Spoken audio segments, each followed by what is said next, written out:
राम राम किसान भाइयों, स्वागत है आपके अपने यूट्यूब चैनल भानी मंडी भाव ऑफिशियल पर। मैं स्वागत करता हूं आपका भाई बंटियाड़ा। आज संडे में फिर से साप्ताहिक रिपोर्ट में आपका स्वागत है। लगातार भाइयों की कमेंट्स, लगातार भाइयों के अनुरोध, उन सभी पे चर्चा करते हुए आज सुबह से लगे हुए हैं पूरी रिपोर्टें तैयार करने में। देश विदेश की काफ़ी सारी गतिविधियाँ, काफ़ी सारी घटनाएं, कैसे कैसे स्थितियाँ परिस्थिति वर्तमान में देखने को मिल रही है। ईरान अमेरिका के बीच में क्या चल रहा है, हार्मुज स्ट्रेट खुला कि नहीं खुला, ऐसे बहुत सारी चीजें हमने सर्च करके एक पूरी पूरी रिपोर्ट तैयार की है। कुछ हमारे प्रमुख व्यापारी भाई है, शुभम भैया बोलिया, और हमारे नीमच मंसूर से बहुत सारे व्यापारी भाई है। कुछ भाई जो हमारे दिल्ली में इनमें जो पोर्ट्स में इनमें बैठते हैं उन भाइयों से सबसे चर्चा करने के बाद में एक पूरी पूरी डिटेल वीडियो हमने डिटेल नोट्स तैयार किए। अब इन नोट्स को आज आपके माध्यम से आपको आज इस वीडियो के माध्यम से आपसे पहुंचाने का काम करेंगे। वीडियो शुरू करने से पहले एक अनुरोध आपसे करना चाहेंगे। ये जो वीडियो हम बना रहे हैं ये केवल केवल आपकी जानकारी को और आपके फसलों के दाम को देश विदेश की गतिविधियों के अनुरूप आप समझ सके, उसके अनुरूप ये जानकारी के लिए आप अपने फसल की खरीद फरोख्त, अपने माल बेचने की व्यवस्था अपने विवेक से करें। हमारा काम आपको जानकारी देने का है, क्योंकि संसार ऐसा है कि जब अच्छा होता तो हाँ सब अच्छा हुआ, लेकिन जब बुरा होता है तो कहीं ना किसी व्यक्ति को टारगेट किया जाता है। तो हमारी जो जवाबदारी है हम पूरी 100% ईमानदार से निभा रहे हैं। हमारा काम आपको अपडेशन देने का है। तो आज फिर से हमने पूरे स्टडी की है, 4 से 5 घंटे लगे हैं, पढ़े लिखे हैं, बहुत सारी व्यापार चर्चा की है। उसके बाद में ये चर्चा कर रहे हैं। सबसे हॉट टॉपिक जो अभी वर्तमान में चल रहा है सोयाबीन, उसका टारगेट अब हमने बढ़ा के 12,000 रुपये कर दिया है। अभी तक हम 10,000 के टारगेट को लेकर बैठे थे, अभी अब जो स्थिति परिस्थितियां बन रही है वो 12,000 के टारगेट है। ये ध्यान रखना, ये टारगेट समय के अनुसार बढ़ते घटते रहते हैं, क्योंकि ऐसे बहुत सारी बार स्थिति परिस्थितियां बनती है। जो भाई शेयर मार्केट में इन्वेस्ट करते हैं उनको जानकारी होगी। ऐसे बहुत सारे प्लेटफॉर्म में जो शेयरों को एनालाइज करते हैं, आकलन करते हैं, लेकिन जब बाजार दाएं बाएं होते हैं, वैश्विक गतिविधियां दाएं बाएं होती है, तो उन शेयरों के दामों को भी कहीं ना कहीं वो कंपनियां घटाती बढ़ाती रहती है। किस कारण से? क्योंकि ये स्थिति परिस्थितियां कुछ क्षणिक नहीं होती है, कभी कोई भी स्थिति परिस्थिति ऐसी बन जाती है जिससे कि तेजी या मंदी के चांसेस बढ़ जाते हैं। इसी प्रकार से सोयाबीन हमारा टारगेट 12,000 का है, और उसका जो प्लस होने का जो कारण है वो क्या क्या कारण है मैं उन पर थोड़ा आपको चर्चा करना चाहूंगा और आपको प्रमुखता से उन चीजों के बारे में बताना चाहूंगा। सबसे पहले कुछ पॉइंट है, उन पॉइंटों के माध्यम समझ ले कि सोयाबीन 12,000 होने की जो हमारे टारगेट है वो क्या क्या कारण है। तो पहला जो कारण है वो है बुआई। आने वाले समय में बुआई क्या रहेगी, इसको देखते हुए भी इसके टारगेट्स अच्छी होने की स्थिति रहेगी। अंतर्राष्ट्रीय बाजार कैसे रहेंगे इसके ऊपर भी गेम रहेगा। मौसम कैसा रहने वाला है इसके बारे में भी गेम रहने वाला है। साथ ही में अंतर्राष्ट्रीय बाजारों में ड्यूसी खपत कैसे रहने वाली है उस पर भी एक पूरा पूरा एक माहौल इसमें देखने को मिल सकता है। सोयाबीन अभी वर्तमान में ये स्थिति है कि महाराष्ट्र प्लांट 8,000 रुपये हो चुके हैं। लगभग लगभग 100 रुपये की दूरी महाराष्ट्र प्लांट में देखने को मिली है। राजस्थान प्लांट में हमारे यहाँ गोयल साहब प्रमुख है, और गोयल साहब अभी 74-75 रुपये के आसपास ही चल रहे हैं। तो अभी हम महाराष्ट्र प्लांट से लगभग 400-500 रुपये पीछे है, लेकिन इस महीने तक एंड तक में ये संभावना है कि हमारे प्लांट भी 8,000 रुपये हो जाएंगे। और जो मई अभी चल रहा है, जून में एक बड़ा टारगेट हमें देखने को मिल सकता है। 8,000 के प्लस हमें मंडे देखने को मिल सकती है जून के पहले सप्ताह के अंदर में। और अभी वर्तमान में एमपी सेकंड नंबर पे, महाराष्ट्र फर्स्ट नंबर पे, और थर्ड नंबर पे भी राजस्थान चल रहा है। और स्थितियां परिस्थितियां कैसी है, कुछ इस प्रकार की मंडियां है कि मंडियां भी 75 रुपए से लेके 78 रुपए 79 रुपए तक के बाजार अभी इस वाला 7,000 से 8,000 के बाजार भी देखने को मिल रहे हैं मंडियों के अंदर में। ऑल ओवर इंडिया की मंडियों की अगर बात की जाए अगर बीज क्वालिटी की, तो बीज क्वालिटी 8,000 रुपए से लेकर 10,000 रुपए बीज क्वालिटी मंडियों के अंदर भी देखने को मिल रही है। हमारी मंडियों में नहीं है तो क्या, बहुत सारी ऐसी मंडियां जहाँ पे 8 से 10,000 रुपए भी बीज क्वालिटी माल बिक रहे हैं। ऐसी स्थितियां परिस्थितियां भी हमें मंडियों के अंदर देखने को मिल रही है। चर्चा करते हैं कि हमारे टारगेट साहब ये जो आप टारगेट दे रहे हो 12,000 का, ये टारगेट किस प्रकार से आ सकता है, क्या क्या इन चीजों में स्थिति परिस्थितियां बैठ सकती है, तो इस पर चर्चा कर लेते हैं। इस साल जो प्रमुख जो गेम चेंजर रहा है वो रहा है डीओसी। डीओसी के बारे में मैंने आपको कभी बता रखा है कि डीओसी के अल्टरनेट बहुत सारे हैं, जैसे सरसों की खली हो सकती है, या किसी और चीजों जिनसों की खली हो सकती है, मक्के की खली, मक्के का वेस्टेज हो सकता है। ये सब पोल्ट्री फॉर्म को यूज होता है कहीं ना कहीं मुर्गा मुर्गी पालन के लिए। लेकिन वर्तमान में सोयाबीन एक गेम चेंजर है, सोयाबीन डीओसी एक गेम चेंजर है। और विश्व का सबसे बड़ा आयातक जो सबसे ज्यादा आयात करता है डीओसी वो चाइना है। और चाइना के अंदर इस बार डिमांड काफी बड़ी मात्रा में देखने को मिल रही है। और ऐसी इस प्रकार की स्थितियां भी हमें देखने को मिल रही है कि कहीं ना कहीं ये स्थितियां हो चुकी है कि एक डिमांड और सप्लाई का गेम ऐसा बन चुका है कि डीओसी की डिमांड इतनी भारी है कि प्लांट चाहकर भी उसको पूरा नहीं कर पा रहे। बाजारों में भी काफी उछाला भी देखने को मिल रहा है। ₹65,000 से लेकर ₹70,000 प्रति टन अभी हमें डीओसी के बाजार देखने को मिल रहे हैं, जो पिछले काफी समय से दुगने की स्थिति में आ चुके हैं। 25-30,000 प्रति टन की जो स्थिति थी डीओसी की, वो बढ़ के ₹65,000 से लेकर ₹70,000 की स्थिति में आ चुके हैं। तो प्लांटों में और डीओसी रेटों में कहीं ना कहीं अच्छे बाजार भी हमें देखने को मिल रहे हैं। डिमांड काफी अच्छी है मालों के अंदर में। एक और जो पॉइंट अभी निकल के आ रहा है, वो एक पॉइंट जो प्रमुखता से जो आपके बीच वर्ग की साइड अभी किसी ने रखा भी नहीं होगा, डीओसी सप्लायर में एक बहुत बड़ा गेम जो रहता है वो अफ्रीका क्षेत्र का भी रहता है। दक्षिण अफ्रीका वगैरह जो क्षेत्र है, वहां पे भी काफी ज्यादा मात्रा में डीओसी की जो सोयाबीन की जो डीओसी होती है उसकी वहां से सप्लाई होती है। लेकिन वहां पर अभी इबोला वायरस, एक नाम सुना होगा आपने, कुछ समय पहले अब मीडिया के माध्यम से आपको जानकारी में आया होगा। इबोला वायरस का कहर अभी देखने को मिल रहा है वहां पे, उसका असर कहीं ना कहीं वहां की डीओसी पे देखने को मिल रहा है। अब वहां की डीओसी को कहीं ना कहीं लोग खरीदने से बच रहे हैं, क्योंकि लोगों को डर है कि अगर ये डीओसी हम लेंगे तो कहीं ना कहीं हमारे जानवर संक्रमित हो जाएंगे, जानवरों से ये बीमारी इंसानों तक आ जाएगा। इबोला वायरस अभी वर्तमान में अफ्रीका के अंदर काफी ज्यादा मात्रा में देखने को मिल रहा है। लोग काफी बड़ी संख्या में वहां पे भी बीमार है और काफी ज्यादा परेशान है इबोला वायरस से लेके। तो वहां की जो डीओसी है, एक बड़ा फैक्टर अभी जो सोयाबीन में तेजी का देखने को मिल रहा है, उसका एक बड़ा फैक्टर ये भी है कि अफ्रीका के अंदर जो इबोला वायरस है उससे जो संक्रमित होने की जो संभावना है, उसकी वजह से देश विदेश के लोग वहां की डीओसी को लेने से बच रहे हैं। और जब डीओसी वहां से नहीं आ रही तो और देशों जैसे अमेरिका, ब्राजील, अर्जेंटीना और भारत, ये प्रमुख देश बन चुके हैं जहां से सभी देश अभी माल खरीदने के लिए आतुर हो रहे हैं। इससे कहीं ना कहीं एक अच्छा माहौल देखने को मिल रहा है। मैंने आपको पूर्व में भी बहुत सारी जानकारी दी है, जो हमारे रेगुलर व्यूअर्स है उनको जानकारी होगा कि हमने बताया था आपको कि सोयाबीन में मुश्किल से 20% ही तेल देखने को मिल सकता है, 20% ही तेल निकलता है, वो भी केमिकल प्रोसेस से निकलता है। बाकी 80% इसकी डीओसी होती है और डीओसी ही इसका गेम चेंजर है। तेल से कोई फर्क नहीं पड़ने वाला। तेल का अगर बाजार महंगे भी है तो भी इसमें सोयाबीन को खास असर देखने को नहीं मिलता है। अगर डीओसी की डिमांड अच्छी है तो सोयाबीन में डिमांड काफी अच्छी देखने को मिल सकती है। तो मैंने आपको बता ही दिया है कि अफ्रीका में इबोला वायरस के कारण से कहीं ना कहीं वहां की डीओसी लोग लेने से बच रहे हैं। और उसका चाहे कितना ही परसेंट हो, चाहे पूरे विश्व का 5% हो या 10% हो, कितना ही ऊपर उसका ग्राहक तो था, वो ग्राहक डाइवर्ट हो चुका है। वो भी भारत, अमेरिका, अर्जेंटीना और ब्राजील की तरफ शिफ्ट हुआ है। उससे भी कहीं ना कहीं डीओसी में डिमांड अभी वर्तमान में देखने को मिल रही है। बात की जाए अभी वर्तमान में यह स्थिति हमें देखने को मिली है कि एक समय ऐसा आया था कि लगभग 2 से 3 दिन तक बाजारों में एक भय का माहौल बन गया था। हमने पिछले जो हमारे वीडियोस में आपको देखने को मिला है, बाजार एकदम टूटे थे, लगभग 300-400 रुपए की गिरावट देखने को मिली थी। तो हमने आपको कहा भी था कि कोई घबराने का विषय नहीं है, बाजार या तो आने वाले समय में सामान्य हो जाएंगे, फिर से बाजार में रिकवरी देखने को मिल सकती है। मैंने एक डायलॉग का प्रयोग भी किया था कि जब शेयर एक कदम या 2 कदम पीछे लेता है, उसके मतलब समझ लो वो बड़ी छलांग लगाने की तैयारी में। कोई संभावना आपको सिद्ध होते देखने को मिल रही है। सोमवार से आपको बाजारों में असर देखने को मिल जाएगा। राजस्थान के प्लांट भी अब तेज होंगे। आज जब मैं वीडियो बना रहा हूँ उस समय भी यह स्थिति है कि महाराष्ट्र प्लांट ने ₹100 और तेज किया है, वो लगभग 8,000 के आसपास पहुंच चुका है। कीर्ति प्लांट जो है महाराष्ट्र का, वो ₹8,000 भी वर्तमान में हो चुका है। गोयल साहब की इनके बाजार हमें कल देखने को मिलेंगे, इससे परिस्थिति हमें कल क्लियर हो जाएगी। इसमें कुछ और चर्चाओं का जो विषय जो हम आपको बता रहे हैं और वो आपको प्रमुखता से बताता हूँ मैं। कुछ एक रिपोर्ट हमारे माध्यम से जो मैंने मोबाइल पे रिपोर्ट कर रखी है, वो आपको पढ़ के सुना देता हूँ मैं क्या स्थिति है। पिछले दिनों डीओसी में ग्राहकी ठप पड़ जाने के बाद सोयाबीन में ₹300 निकल गए थे। ग्राहकी कम हुई थी डीओसी के अंदर, उसकी वजह से कहीं ना कहीं ₹300 निकले थे। ईरान, अमेरिका का दबाव भी था, उसके कारण से ये चीजें हुई थी। महाराष्ट्र प्लांटों के अनुसार फिलहाल बाजार में डीओसी की भारी किल्लत चल रही है। वही मानसून और आगे सूखे का खतरा भी मंडरा रहा है। मतलब भविष्य में यह स्थिति हो सकती है। अल नीनो का प्रभाव देखने को मिल रहा है। ये कहा जा रहा है कि इस बार अल नीनो के प्रभाव से कहीं ना कहीं नुकसान देखने को मिल सकता है। बारिश औसतन कम होगी।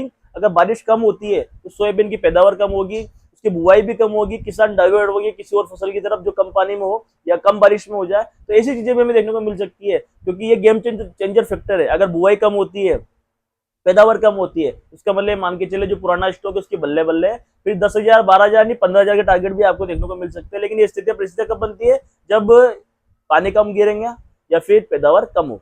ये चीजें इसमें आपको देखने को मिल सकती है। इसलिए व्यापार में भी भाव बढ़ाकर सीड लेना पड़ रहा है। वहीं एक अन्य खबर बाजार में विश्व स्वास्थ्य संगठन ने दक्षिण अफ्रीका में तेजी से फैल रहे इबोला वायरस के प्रति गंभीर चिंता जताई है। वहां इस वायरस से 160 लोगों की मौत हो चुकी है। दक्षिण अफ्रीका की डीओसी एवं सीड को पूरी दुनिया में सबसे सस्ता माना जाता है। दक्षिण अफ्रीका वाला मेरा मैटर मैंने आपको बता ही दिया है कि पूरे विश्व में सबसे सस्ती डीओसी को देता है तो वो अफ्रीका ही देता है, जो कि वर्तमान में डीओसी नहीं केवल वो सीड भी देता है। सीड मतलब बीज भी देता है सोयाबीन का। लेकिन वहां जो वहाँ इबोला का वायरस का जो कहर चल रहा है, 160 ऑफिशियल लोग वहां मर चुके हैं। 160 लोगों की ऑफिशियल न्यूज हो चुकी है कि वो मर चुके हैं इबोला वायरस से संक्रमित होकर। तो लोग अब डर रहे हैं वहां से माल लेने से। इस वायरस के सक्रिय होने से वैश्विक डीओसी आपूर्ति में कमी आने की संभावना बताई गई है। बदली हुई परिस्थितियों में 3 दिन पहले तक मंदी में रहने वाले प्रांतों का नजरिया भी अब 8,500 को हो चुका है। मैंने कहा था इसी तरह परिस्थितियां कभी समान नहीं होती है। लगातार तेजी में बैठने के बाद जब बाजारों में गिरावट आई तो फिर से मंदी किया। बहुत सारे जानकारों ने ये घोषणा कर दी कि सब सोयाबीन अब तो गिरेगी, 500-800 रुपए गिरावट आ सकती है। उसके बाद भी हमने बीच में कहा था आपको कोई बड़ी गिरावट इसमें देखने को नहीं मिल सकती है। फैक्टर मैंने आपको बता दिया क्या क्या फैक्टर्स में रहने वाले हैं। सबसे पहला जो फैक्टर इसके अंदर सोयाबीन में रहने वाला है वो फैक्टर है डिमांड एंड सप्लाई का। मांग बढ़ती जा रही है और माल इतना बचा नहीं है। औसतन एक रिपोर्ट जो सोपा की है उसके अनुसार भारत में पिछले वर्ष के मुकाबले इस वर्ष व्यापारी और किसानों के पास लगभग 18% स्टॉक कम है। जो भी हम जिस महीने में भी बात कर रहे हैं, इस महीने में पिछले साल के मुकाबले इस साल 17 से 18% माल की जमावृत्ति जो है पिछले साल के मुकाबले कम है। इसका मतलब कहीं ना कहीं माल कम तो है और डिमांड ज्यादा है। पिछले साल के मुकाबले डिमांड बढ़ी है और माल की जो क्षमता थी रोकने की वो घटी है। तो उसका एक असर प्रमुखता से ये है। सेकंड जो मैंने आपको बताया था, डीओसी केवल भारत में नहीं, विदेश में भी इसकी मांग बढ़ रही है। विदेश में भी ऐसी बहुत सारी देश है जहां पर प्रेशर बन रहा है कि साहब डीओसी, और डीओसी प्रमुखता से कुछ ही देश है जिनके पास डीओसी मिलती है। तो कहीं ना कहीं एक्सपोर्ट इंपोर्ट का भी एक अच्छा खेल इसके अंदर आपको देखने को मिल रहा है। अब प्लांटों में बल्ले बल्ले की स्थितियां और अच्छी हो जाएगी जब जून के अंदर एक डाटा वो निकल के आएंगे। अल नीनो का प्रभाव कैसा रहने वाला है, बुआई क्या आती है, बुआई का आंकड़ा क्या आता है। उसके बाद एक प्रभाव हमको देखने को मिलेगा सितंबर अक्टूबर में जब फसलें के कटाव होना शुरू होगा और क्या इसका रकबा बैठ रहा है, कितनी प्रति कुंटल बिगा की है निकल के आ रही है। एक और फैक्टर तब देखने को मिल सकता है। हमारे टारगेट जो हमने आपको दिए थे, पहला टारगेट हमारा मई के अंदर में, मई लास्ट होते होते 8,000 रुपए क्रॉस कर जाएगी। उसके बाद में जून के अंदर आपको बड़े टारगेट देखने को मिल सकते हैं, 500 से 1,000 रुपए फिर ठीक होंगे। कोई बड़ी स्थितियां बनती है 10,000 का टारगेट आपको देखने को मिल जाएंगे। उसके बाद जब हमें मौसम की रिपोर्ट जानकारी मिलेगी साहब बारिश कैसी है, अगर बारिश औसतन कम आती है तो 12,000 के टारगेट तक सोयाबीन की स्थिति हमें देखने को भी मिल रही है। तो एक बड़ा गेम सोयाबीन के अंदर हमें देखने को मिल रहा है। बात करते हैं कुछ और फसलों की जिनपे हमारे भाइयों को लगातार मैसेज आ रहे हैं, कमेंट आ रहे हैं। सेकंड जो फसल है वो फसल है सरसों की। सरसों भी जिस प्रकार से सोयाबीन है, तो सोयाबीन का ही एक भाई ये साल जो है वो तिलहन का साल है। तिलहन के साल में ये साल तिलहन का रहने वाला 2026। इसमें तेलों में भरमार तेजी इस बार देखने को मिल रही है। सरसों के अंदर भी हमारे टारगेट 9,000 रुपए के वर्तमान में मंडी हमारी मंडी की अगर हम बात करें तो 75-77 रुपए के बाजार हमें देखने को मिल रहे हैं। 77 रुपए तक के बाजार हमें देखने को मिल चुके हैं। यहाँ से 1,300 रुपए की तेजी और हमें देखने को मिल सकती है। 9,000 रुपए के टारगेट हमारे हैं सरसों के, जो कि आपको बहुत जल्दी अचीव देखने को मिल सकते हैं। सरसों में समय भी काफी ज्यादा बचा हुआ है। एक जो सरसों का जो फैक्टर है, ये एक फैक्टर सोयाबीन में भी तेजी के कारण बढ़ रहा है, क्योंकि सरसों में जब कमी है, सरसों में भी इस साल कमी है। अभी सरसों का जो फैक्टर अभी निकल के आया उसमें भी एक चीज निकल के आ रही है कि सरसों औसतन हर सालों के मुकाबले इस साल स्टॉक भी कम है, मंडियों में आवक भी कम है। तो इसकी वजह से कहीं ना कहीं सोयाबीन को भी एक प्लस पॉइंट मिल रहा है, क्योंकि सपोर्ट मिलता है। तेल ही तेल की काट करता है, ये मान के चले कोई सोयाबीन का तेल खाता है, कोई सरसों खाता है, कोई अलसी खाता है। अगर सरसों की तेल में भी अगर कमी आती है तो उसका फायदा भी कहीं ना किसी तेल को मिलता है। सब आपस में एक दूसरे से जुड़े हुए, पूरा के सब एक दूसरे के। तो सरसों में हमारा टारगेट 9,000 रुपए के। बात की जाए धनिया की, तो धनिया में आपको टारगेट दिए थे कि जुलाई के अंदर 14,000 रुपए प्रति कुंटल, जुलाई के अंदर 14,000 रुपए प्रति कुंटल तक बाजार रहने की संभावना है बादामी धनिया की। तो यहाँ से अभी लगभग 1,500 रुपए तेजी आपको देखने को मिल सकती है। वर्तमान में मंडी 12 से 12,500 रुपए की स्थितियों में है। यहाँ से हमारे टारगेट आपको 1,500 से 2,000 रुपए वो प्लस होने को देखने को मिल सकते हैं। ये हमारे टारगेट्स आपको धनिया के अंदर देखने को मिल सकते हैं। बात की जाए अलसी की, तो अलसी में हमारे टारगेट 11,000 रुपए के। वर्तमान में मंडी 9,700 रुपए दिखा चुकी है। अभी मंडी 9,500 के आसपास ट्रेंड कर रही है। आवक लगातार कम देखने को मिल रही है हमारी मंडी की ये स्थिति, जबकि हमारी मंडी में लगभग 1,000 कट्टे पड़ने की आवक थी, वो घटती है अभी वर्तमान में 200-300। जब बाजार अच्छे होते हैं तो 400 कट्टों तक की आवक अभी वर्तमान में देखने को मिल रही है। तो यहाँ से हमारे टारगेट 11,000 रुपए के। मसूर के भी हमारे टारगेट 10.5 से 11,000। हमने पहले भी कहा था आपको कि मसूर और अलसी बहन भाई है, ये वर्तमान हमें देखने को मिल रहा है। हमारा टारगेट दोनों पर हम बुलिश है, दोनों पर हम तेजी के मूड में। हमारा ये विचार है कि मसूर में भी आपको एक अच्छा गेम आपको देखने को मिल सकता है। कुछ भाइयों के कमेंट्स आए थे हमें इसबगोल के बारे में। इसबगोल अभी वर्तमान में लगभग 12 से 13,000 रुपए नीमच मंडी, और हमारी मंडी में लगभग 11.5 और 12,000 रुपए देखने को मिल रहे हैं। इस बार इसबगोल में जो बड़ा फैक्टर है वो गुजरात रहा है। गुजरात में इस बार डिमांड कम रही है, उसका असर कहीं ना कहीं इसबगोल में देखने को मिल रहा है। इसलिए कोई बड़ी तेजी इसबगोल के अंदर देखने को नहीं मिल सकती। 200-500 रुपए की कोई तेजी आपको देखने को मिल सकती है। बाकी कोई बड़ा गेम इसबगोल के अंदर इस बार हमको देखने को नहीं मिलेगा। बात करते हैं चने की, तो चने में हमने आपको बताया था एमएसपी का सपोर्ट देखने के बाद में मंडियों में भी अभी जो स्थिति परिस्थिति देखने को मिल रही है। हमारे टारगेट 6,000 रुपए के, 56 रुपए के टारगेट अचीव कर चुकी है मंडी। हमने आपको फिर कह रहा हूँ 6,000 रुपए की टारगेट जल्दी आपको देखने को मिल सकते हैं चने के अंदर। 6,000 रुपए की टारगेट अभी हमारे, अगर ये अचीव करते हैं तो उसके बाद में क्या रिपोर्ट रह सकती है, जल्दी आपको इसके बारे में भी आपको जानकारी दी जाएगी। उसका एक जो प्रमुख कारण है, सभी जिन्सों के अंदर जो अभी तेजी का माहौल जो बराबर नहीं बन पा रहा, उसका एक प्रमुख कारण है बारिश। गर्मी का मौसम है तो गर्मी के मौसम में खपत कम होती है, जब खपत कम होती है तो कहीं डिमांड सप्लाई डिस्टर्ब होती है। जैसे थोड़ा मौसम ठंडा होता है, थोड़ी बारिश होती है, मौसम जैसे मौसम थोड़ा अनुकूल होगा, उसके बाद में आग झड़ते एरिया में बहुत सारी जिन्सों के अंदर देखने को मिल जाएगी और एक डिमांड सप्लाई का काफी अच्छा खेल हमें देखने को मिलेगा, जिसको प्रमुखता से चना लीड करेगा। चने में भी काफी अच्छे गेम में देखने को मिल जाएंगे, लेकिन क्या होता है इन चीजों की खपत कब होती है, जब मौसम अनुकूल हो। प्रतिकूल मौसम में लोग खाने पीने से बचते हैं और उस मालों की खपत कम होती है, तो जैसे मौसम थोड़ा अनुकूल होगा इन चीजों में हमें एक अच्छा बाउंस बैक देखने को मिल सकता है।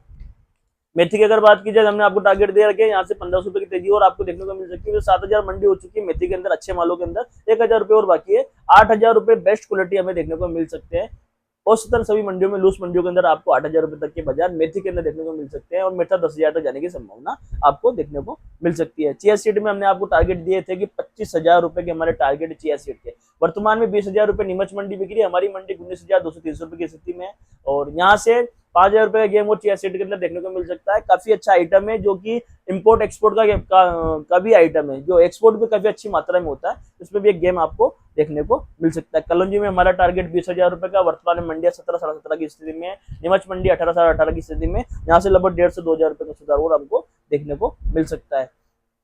मसूर का मैंने आपको आंकड़ा दे दिया। तिल में, तिल वाला भाइयों को एक राय देना चाहेंगे, तिल में इस बार काफी एक बड़ी मात्रा में ऑफिशियल न्यूज निकल के आने वाली है। जल्दी एक बहुत बड़ा ऑर्डर भारत को मिलने वाला तिल का, उससे कहीं ना कहीं तिल में एक अच्छे बाजार देखने को मिल सकते हैं। इस बार तिल में बल्ले बल्ले होने की स्थिति हो सकती है और तिल का टारगेट इस बार 5 से 7,000 रुपए प्लस होने की संभावना है। बाजार खुलने के बाद में लगभग 4 से 5,000 रुपए की तेजी तिल के अंदर आपको देखने को मिल सकती है। अब बात करते हैं हम गेहूं पे, इस पे हमारी चर्चा कम होती है। गेम पे मैंने काफी कुछ लिखा है, काफी कुछ पढ़ा है, अभी बहुत काफी समय हो गया इसको पढ़ते पढ़ते मुझे, उसके बारे में कुछ जानकारी मैंने निकाल के आई है। गेहूं में एक बहुत बड़ा फैक्टर भी निकल के आया। एक कंपनी है जो अमेरिका की है, यूएसडीए, ये पूरे पूरे विश्व में आकलन करती है कि कहाँ पे कितने के अनाज की संकट है, कहाँ कैसी पैदावार है, पूरे विश्व में अनाज संकट आ सकता है क्या या फिर सामान्य स्थिति रहने वाली है। तो उसने एक रिपोर्ट जारी की है जो कि काफी ज्यादा डराने वाली है। विश्व में सबसे ज्यादा जो गेहूं उत्पादक है वो भारत, चीन, अमेरिका और यूक्रेन, ये प्रमुखता से जो देश है जो कि काफी ज्यादा मात्रा के अंदर में पूरे देश विदेश के अंदर में गेहूं की सप्लाई करते हैं, जिनके यहाँ काफी ज्यादा मात्रा में गेहूं की पैदावार होती है।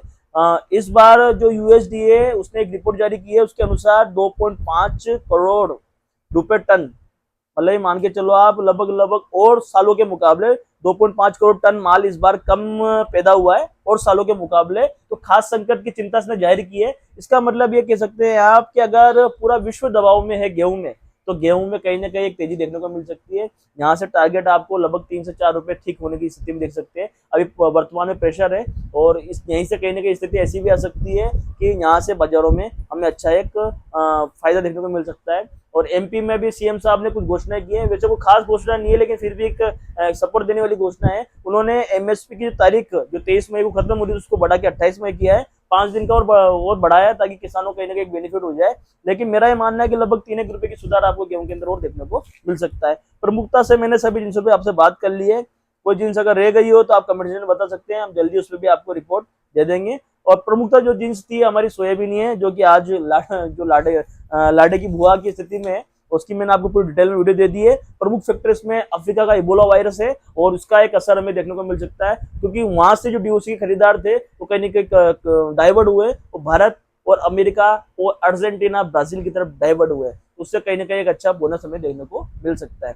राम राम भाइयों, पूरी जानकारी मैंने आपको दे दी है। आपसे एक निवेदन मेरा जो हर बार से पूरा मेहनत करते हैं, पूरा संडे रिसर्च करके फिर आपको जानकारी देते हैं, और अभी तक भगवती की ऐसी कृपा भी रही है कि माँ भगवती का अच्छा आशीर्वाद रहा कि जो जो टारगेट हमने दिए सब अचीव हुए। और सोयाबीन में हमने आपको जब 42-45 की स्थिति तभी हमने आपसे कहा था कि सोयाबीन 55 से होगी, बहुत सारे लोगों ने कमेंट किए थे, लोग हंसे थे, और उसके बाद 55 भी हुए, 55 फिर हमने टारगेट दिए 65 रुपए, 65 भी हुई, 65 के बाद फिर हमने टारगेट दिए 75 रुपए का, 75 भी हुई। अब हमारा टारगेट 8,000, 10,000 और 12,000 के टारगेट तक हम देखने को मिल रहे हैं। स्थितियां परिस्थिति देश विदेश में काफी ज्यादा बार स्थिति ऐसी आ जाती है कि परिस्थितियां के अनुरूप ही बाजार चलते हैं, तो कभी कोई स्थिति आती है बाजारों को डाउनफॉल आने की संभावना होगी तो भी हम आपको वीडियो के माध्यम से अपडेट करने का काम करेंगे। आप सभी से मेरा विनम्र अनुरोध है, भवानी मंडी, कृषि उपज मंडी भवानी मंडी में अगर आप पधारते हैं तो एक बार हमें सेवा का मौका जरूर दें। कृषि उपज मंडी भवानी मंडी में आपके भाई का भी छोटा सा काम है, राजपूताना ट्रेडर्स मेरी फर्म का नाम है, और रावत ब्रदर्स साथ मेरी पार्टनरशिप है। जब कभी भी कृषि उपज मंडी भवानी मंडी में पधारे तो स्क्रीन पे दिए कॉन्टेक्ट नंबर पर संपर्क कर सकते हैं और हमारे यहाँ पे माल सेल करके हमें आर्थिक मनोबल प्रदान कर सकते हैं,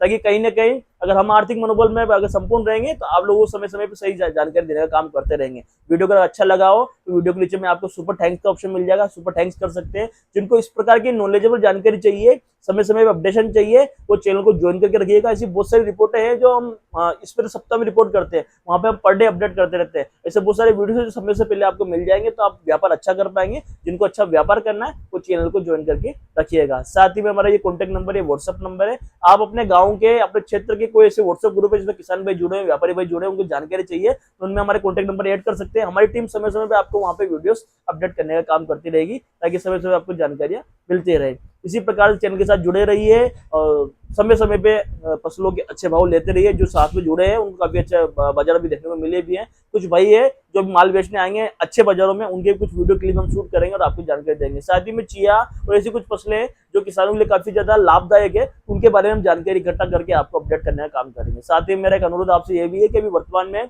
बीजों की कालाबाजारी काफी बड़ी मात्रा में देखने को मिल रही है। ऐसी हमारे पास जानकारी आएगी 15 से 20 हजार रुपए तक की स्थिति में सोयाबीन की कालाबाजारी हो रही है। तो आप सभी से अनुरोध है, लोकल किसान भाइयों से माल खरीदे, ज्यादा कालाबाजारी वाले लोगों से बचे, और अगर हो सके तो अपने आसपास के जो किसान भाई उसको 500 हजार रुपए ज्यादा देके अपने आसपास क्षेत्र से ले। मंडी से अगर माल ले तो कोई किसान भाई तो उसी से माल ले। ऐसा कोई कदम ना उठाए जिससे कि आपका पूरा साल खराब हो जाए, क्योंकि बहुत सारे लोग अच्छा माल बेचने के चक्कर में 2-5 रुपए अच्छा लेने के चक्कर में मंडियों में झूठ बोल देते हैं कि साहब हमारा माल अच्छा है, कभी हमारे किसान भाई को नुकसान होता है। तो पूरा रिसर्च करके जानकारी लेके उसके बाद ही बेच ले। ठीक है भाई, जय श्री राम, जय गौ माता। मिलते हैं फिर आपसे।